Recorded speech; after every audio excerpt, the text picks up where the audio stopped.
Mais uma edição do Bom Dia Mercado, faremos juntos o nosso planejamento de trabalho para essa quarta-feira, dia 12 de abril. Espero conseguir ajudar você, trader e punter, a fazer o melhor planejamento possível para o dia de hoje. Se inscreve nesse canal para ajudar a gente a continuar crescendo por aqui e não se esquece de ficar até o final do vídeo para conferir as grandes probabilidades do dia.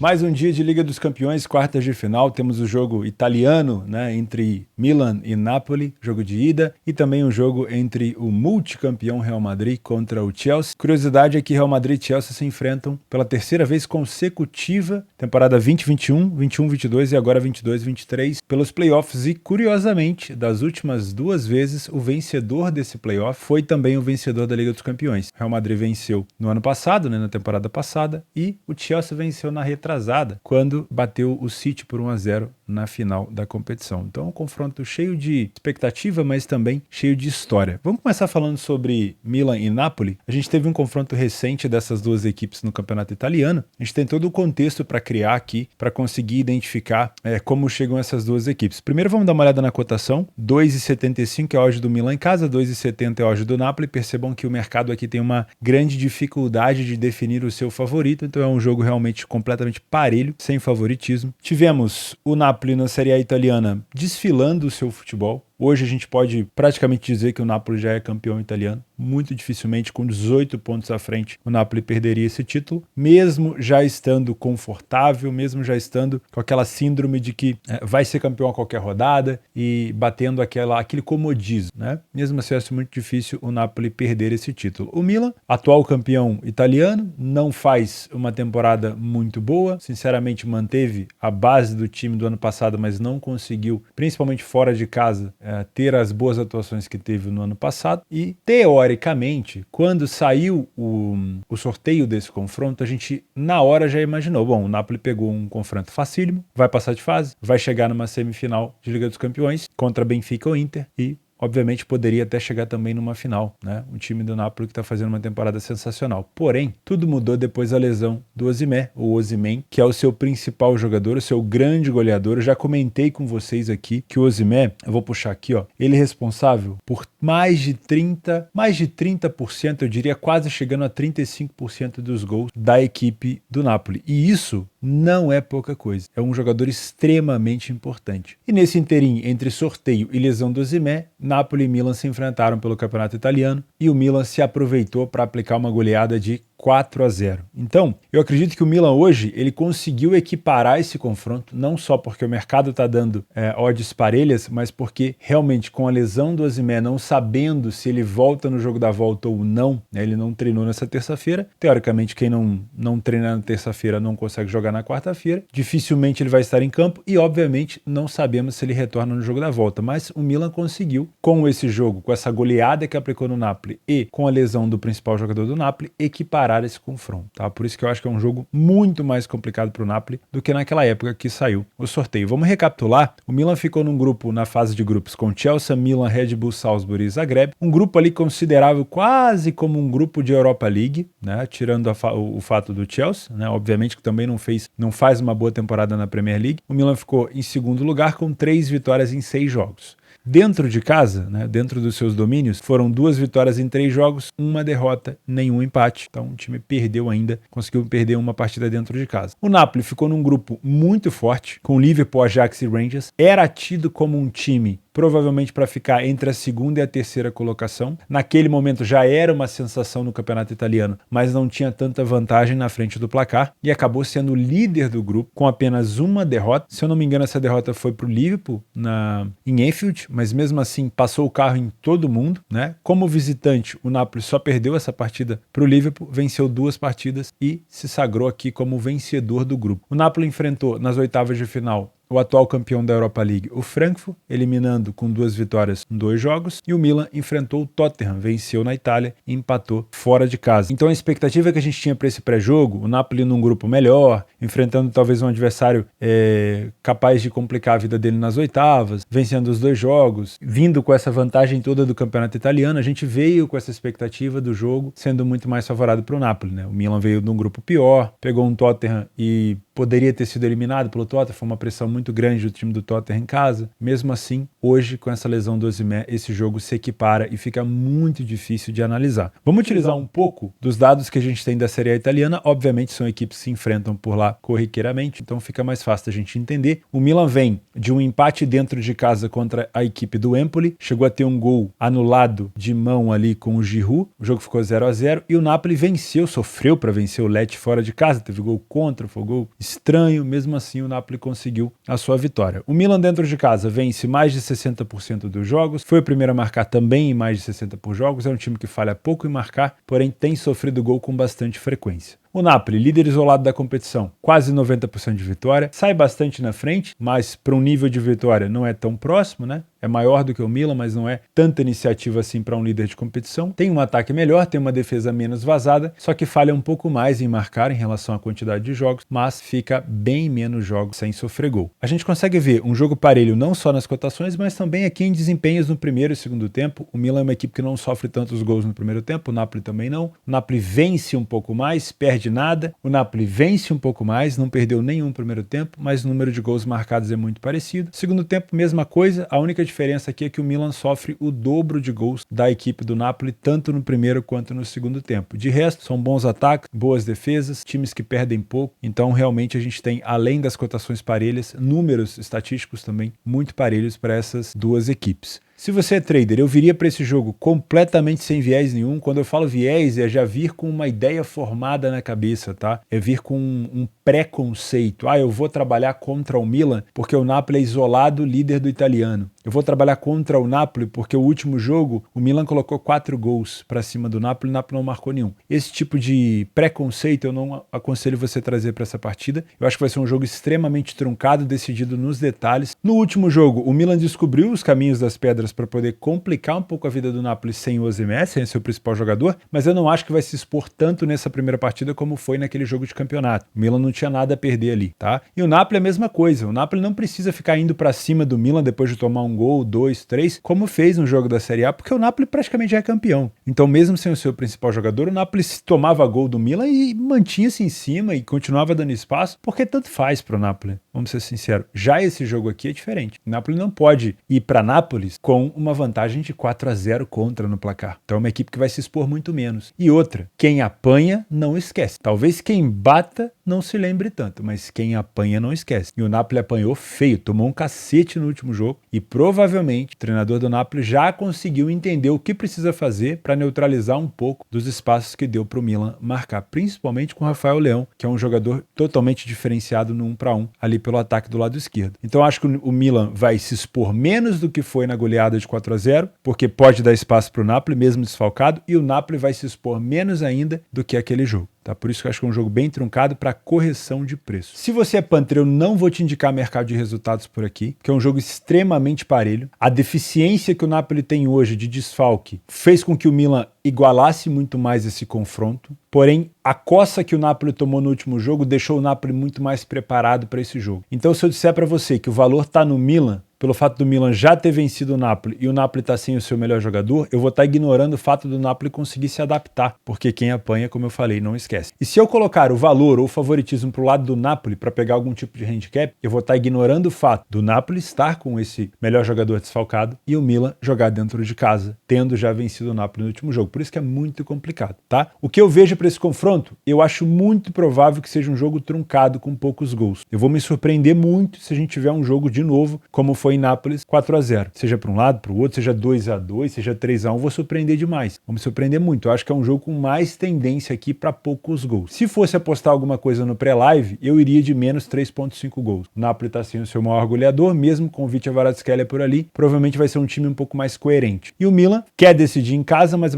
ao mesmo tempo não quer deixar tanto espaço assim. Por isso eu acho que é um jogo com tendência de ter poucos gols. Se fosse para fazer algo no pré-live, faria o mercado de under, apesar de eu não ser fã de under, tá? No live, eu só trabalharia a favor de gol se eu tivesse o placar desempatado, ou seja, 1-0 para o Milan, 1-0 para o Napoli, e no final provavelmente no final do jogo, os últimos 30 minutos ali, eu tenha o time perdendo mais descontrolado, mais saindo para o jogo. Acho difícil isso acontecer numa competição tão importante, mas a gente está ali para aproveitar a oportunidade. Se aparecer, eu posso buscar mais um gol por aqui. E vou me dedicar como um trader, obviamente, a trabalhar correções de preço, provavelmente nesse primeiro tempo, independente de quem seja a equipe que esteja pior em campo. Também às 16 horas, no Santiago Bernabéu, o Real Madrid enfrenta o Chelsea. Como eu comentei com vocês, a curiosidade das duas últimas vezes que eles se enfrentaram, o vencedor desse playoff foi campeão da Champions. Obviamente, isso aqui é só uma superstição, né, uma informação também. Eles se enfrentaram na temporada 2021, onde o Chelsea foi vencedor, ele empatou na Espanha por 1-1, depois venceu em casa por 2-0, foi para a final e venceu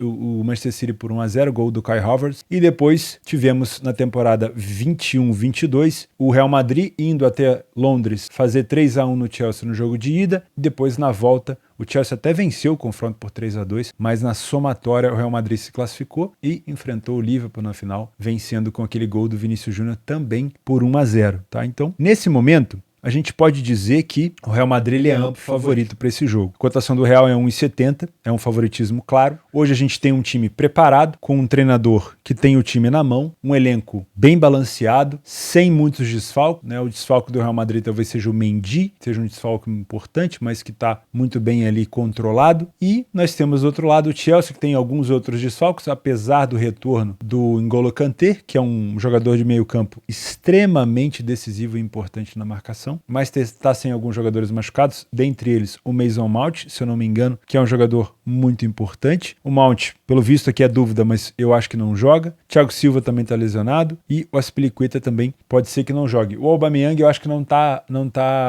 disponível também, apesar de ter jogado alguns minutos no último jogo. Não sei se o Aubameyang poderia jogar essa partida, tá? Mas, enfim, a gente tem esse quadro de jogadores aqui do Chelsea com o N'Golo Kanté chegando agora, voltando para sua posição, o Sterling do lado direito, João Félix no lado esquerdo. Não temos aqui o Mudryk fica no banco, que veio do Shakhtar Donetsk, e o Kai Havertz no meio. É um time ofensivamente muito veloz, tá? Mas hoje, como eu falei, hoje a gente tem um time balanceado, bem montado, bem treinado, contra um catado do Chelsea, com todo respeito, né? O Chelsea vive uma tentativa de novo treinador, o Graham Potter acabou de cair, o interino Lampa assumiu a equipe, não sei se vai ficar como treinador principal ou interino. É um time que vem fazendo uma péssima temporada na Premier League, inclusive com jogos fora de casa horrorosos, time que está tendo muita dificuldade de marcar gols. Então qualquer análise que parta do pressuposto de que o Chelsea pode surpreender o Real Madrid, ele vai ser uma análise pautada no que o futebol costuma oferecer pra gente, né? Se o futebol fosse uma ciência exata, talvez a gente não amasse tanto o esporte, né? Mas tudo passa pelo fato do Real Madrid ser um time melhor, mais preparado e muito provavelmente que vai vencer esse jogo, ou que vai ter provavelmente uma classificação mais tranquila durante esse jogo ida e volta. Diferente dos últimos jogos, o Real Madrid dessa vez ele decide fora de casa, ele não vai decidir em casa como ele é tão conhecido, né, para suas viradas e tudo mais. Então eu imagino que o Real Madrid já queira levar para esse segundo jogo uma boa vantagem. Por isso eu realmente acho que o Real Madrid aqui é bem mais favorito com essa cotação de 1,70. Mas vamos lá, vamos ver quais foram os grupos presentes dessas duas equipes. O Chelsea, vou só recapitular: Milan, Red Bull Salzburg e Zagreb, a gente já falou sobre isso. O Chelsea ficou com a liderança do grupo. O Real Madrid enfrentou um grupo com Leipzig, Shakhtar Donetsk e Celtic. Tinha alguma carinha também de Europa League ali no Celtic, mas o Shakhtar Donetsk está sempre presente na Liga dos Campeões. E o Leipzig foi um time que deu trabalho, venceu até o Real Madrid no jogo da volta, mas o Real manteve ali o seu favoritismo, ficou na liderança do grupo. Depois o Real Madrid enfrentou nas oitavas de final só o Liverpool e simplesmente deu um cacete no Liverpool lá em Anfield, bateu no Liverpool 5-2, tinha saído atrás por 2-0 e depois, em cima de outro time inglês, meteu um cacete de 5-2 e aí, no jogo da volta, ainda venceu por 1-0. O adversário do Chelsea nas oitavas de final foi o Dortmund. O primeiro jogo do Dortmund foi muito abaixo, lá na Alemanha. O gol do Dortmund veio do Karim Adeyemi num contra-ataque, numa jogada completamente individual para cima do Enzo Fernandes, que não conseguiu ver assim, nem a sombra do Adeyemi, tão veloz que ele foi. Mas foi um segundo tempo onde o Chelsea teve completo domínio, o Dortmund se recuou dentro do campo, poderia ter tomado um empate e acabou perdendo o jogo no segundo jogo, né? No jogo da volta acabou perdendo, se eu não me engano foi 2-0, o Chelsea acabou se classificando. Pelo comportamento apresentado pelo Dortmund, principalmente naquele primeiro jogo, eu acho que o Chelsea mereceu a vitória, mas mesmo assim foi um enfrentamento enfrentamento, um nível de enfrentamento um pouco mais tranquilo, tá? Eu achei que o Dortmund daria muito mais trabalho para o Chelsea, que daquela época já estava desestruturado, já estava desorganizado. Já o Real pegou um confronto de nível de decisão de Champions, como foi a do ano passado. Por isso que eu acho que o Real Madrid tem todos os, né,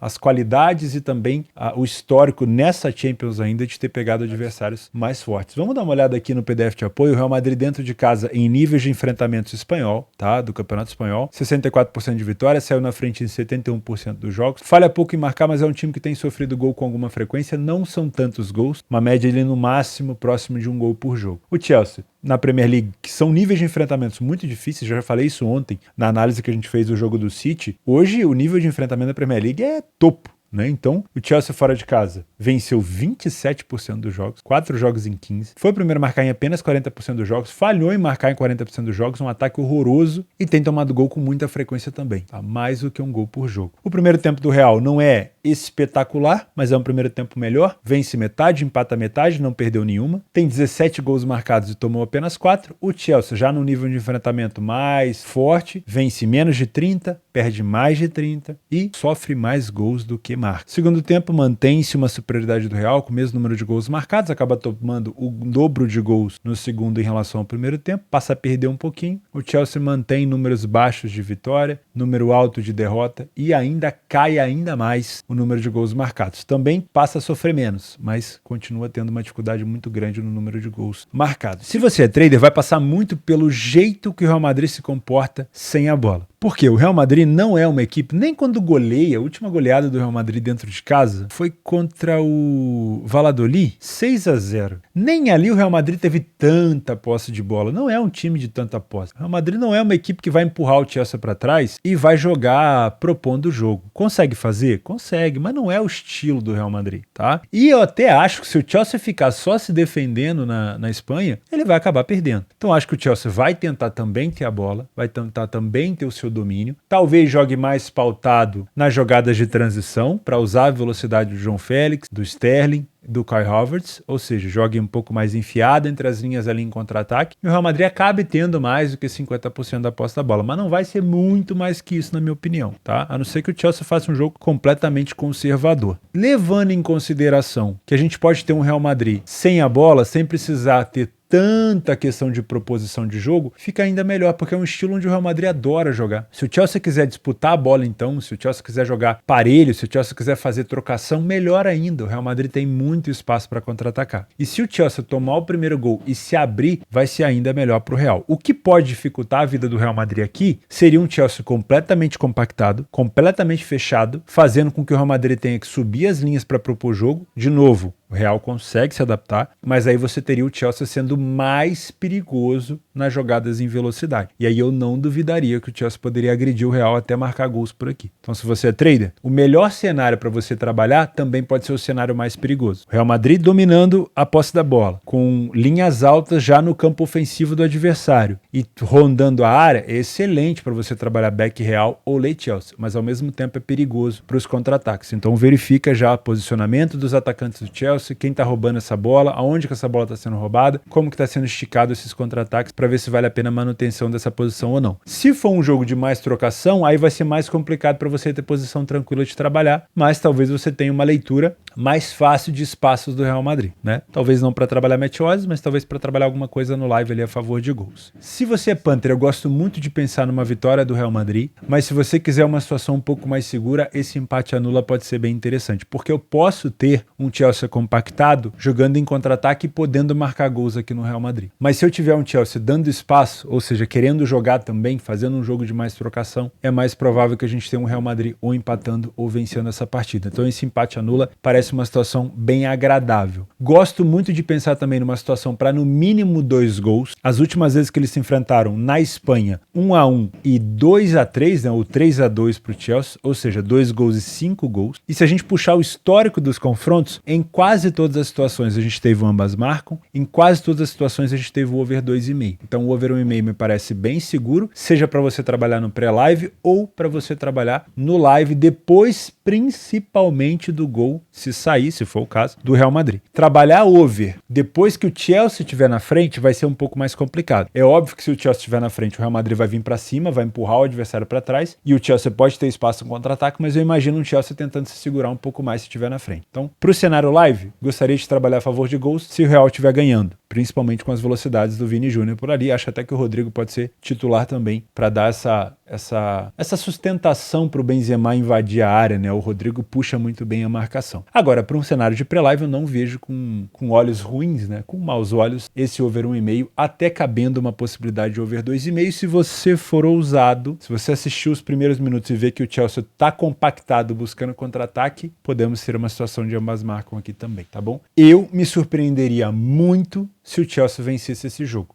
Mas é aí que tá a graça do futebol, né? Só que tudo leva a crer que o maior campeão da Champions vai se impor aqui dentro de casa. Nos jogos extras dessa quarta-feira, a gente começa 1h30 da tarde na Copa da Grécia, o jogo da volta. O AEK venceu o Olympiacos por 3-0 no jogo de ida e só resta aqui o Olympiacos vencer esse jogo e devolver essa micro goleada para cima do AEK. Então é um jogo que pode tender a um leia pior equipe em campo no AEK, porque aí você já tem uma necessidade muito reduzida do AEK vencer o jogo ou se dedicar tanto aqui. Afinal de contas, essas duas equipes ainda enfrentam, né, o Championship Round ali em busca do título da Superliga da Grécia. Então pode ser um jogo onde o Olympiacos se mostrar vontade, se não tiver abandonado a competição, por isso é bom você não levar no live. Um jogo para uma vitória do Olympiacos ou um empate anula do Olympiacos também pode ser interessante. E pode ser um jogo para gols. Se tem que fazer no mínimo 3, talvez o over 1,5 pode ser interessante, porque quanto mais exposição o Olympiacos mostrar dentro de campo, mais espaço também pode ser oferecido para o time do AEK. 2h30 na África do Sul, eu sempre gosto de trazer uma Mamelodi Sundowns, o nosso querido com apelido de The Brazilians, né, os brasileiros, porque jogam de azul e amarelo. Eu gosto de trazer para lembrar vocês que ele já é campeão. Então tem muita gente que continua apostando no Mamelodi, inclusive no último jogo em casa, com uma cotação bem baixa, ele empatou 0-0, porque ele já conseguiu fazer a pontuação que ele precisa para ser campeão. É um time muito acima dos adversários. Então mesmo que jogue com um time reserva, com um time misto, ele pode sim ser considerado favorito com a de 1,60 para cima aqui das nossas flechas douradas, né, Golden Arrows, mas já é campeão. Então muito cuidado aqui para você. É só mesmo esse alerta, tá? Pode vencer? Pode, mas muito cuidado. Ele já é campeão. 15h30, semifinal da Taça de Portugal, jogo de ida. São 2 jogos. Nacional contra o Braga. O Nacional está na 2ª divisão, se não me falha a memória. Essa cotação do Braga, ela vai estar próxima aqui de 1,40, exatamente. Como é jogo de ida, eu não sei se cabe aqui um back Braga, né? Você teria que assistir esse jogo no live. Mas é um jogo onde o Braga, ele é muito favorito para chegar nessa final com o Porto, tá? O Porto ainda também faz semifinal, jogo ida e volta, mas é muito superior ao adversário. Às 16h30 começamos na Copa do Brasil. O bom time, o organizado time do América vai enfrentar o Nova Iguaçu. Nova Iguaçu não é um time ruim, tá? Aqui do Rio. Mas o América hoje é muito superior ao Nova Iguaçu e tô achando essa odd muito alta. Porém é jogo ida e volta, né? Então não sei se o América vai se dedicar tanto assim no jogo de ida, mas mesmo assim eu vejo algum valor aqui nesse empate anula do América. Curitiba Sport, o Curitiba vai enfrentar um excelente time do Sport, com médias de gols altíssimas. Acho que foi o time no Brasil que mais marcou gols nesse início de ano. Não deve ser fácil, mas lembrando também é jogo de ida e volta, pode ser um jogo aqui para correção de preço no live. Fluminense pega o Paysandu, cotação de extremo favoritismo, né? O Fluminense campeão agora carioca para cima do Flamengo, joga muito, muito bem, time muito bem treinado, tá motivado. Vamos ver se o título não vai ter mexido com o Fluminense ao ponto de deixar o time um pouco mais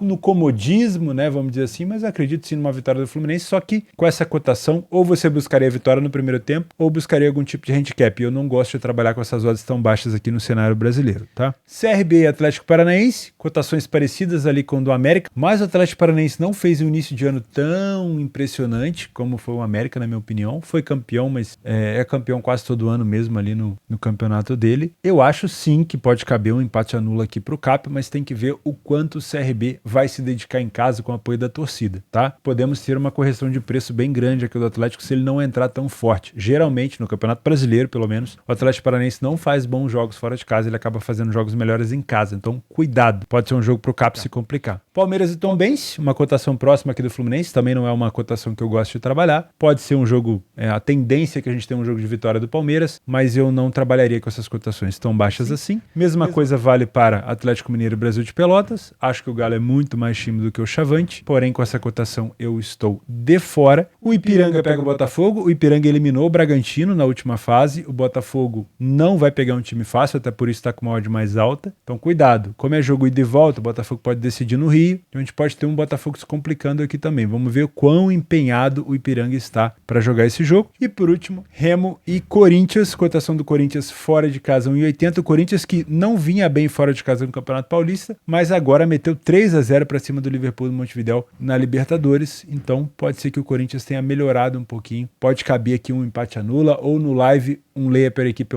em campo ao Remo, mas aí eu te aconselho de fato levar pro ao vivo. É isso, meus amigos, eu vou ficando por aqui. Muito obrigado pela sua companhia, pela sua audiência. Se você quiser se inscrever nesse canal, dar essa honra de ter você por aqui, vai ser um grandíssimo prazer para ver você amanhã. Fica com Deus e a gente se vê nessa quinta-feira.